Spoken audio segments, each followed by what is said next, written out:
to use two main colors, one for a highlight and one for shadow. So I would like you to find a picture of the person that you are working on that has some very clear highlights and shadows in their face. If you have an image manipulation program, you can load that picture into something like a Photoshop and then play with the contrast levels. I think you can even do that on Microsoft Word, to be honest with you. And it'll be easier to pull out those shadows and those highlights.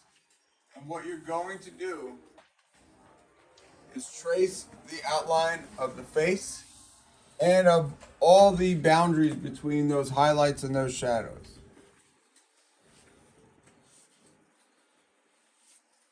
I'm going to do this quickly because it's a quick video.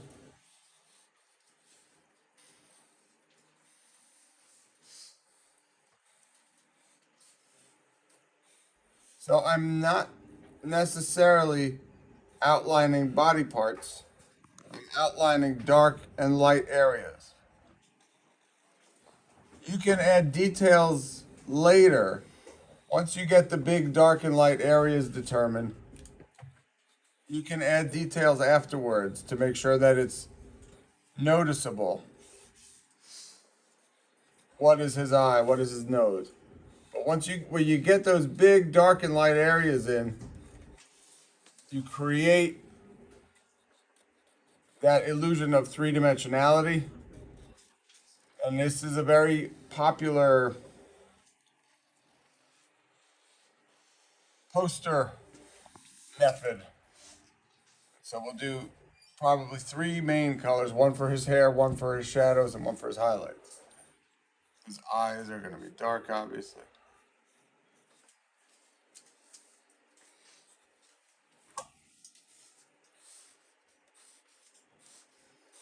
It's just for his clothing.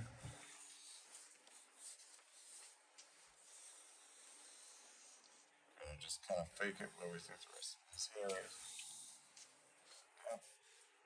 Eyebrows. I think probably put his glasses in afterwards with either just colored pencil or another piece of paper. But you know what? I'll draw it in now. But just about all of this. So this is on a black piece of paper, and everyone will have a chance to get up on the projector with your person, and you can kind of keep turning, closing, and opening this to see, does that look good? Can I work with that? And then you will still reference the picture so you know, oh wait, which is dark, which is light. Okay, this is the dark color. That's the light color. And then you're gonna cut paper and glue it on here until you're left with something like this.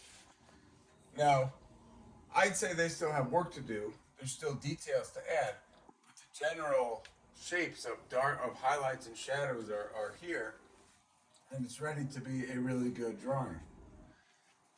This drawing, they went for a different approach. It's not so much about highlights and shadows as much as the black and the orange. Those are their two colors, and they are just representing different elements of his head.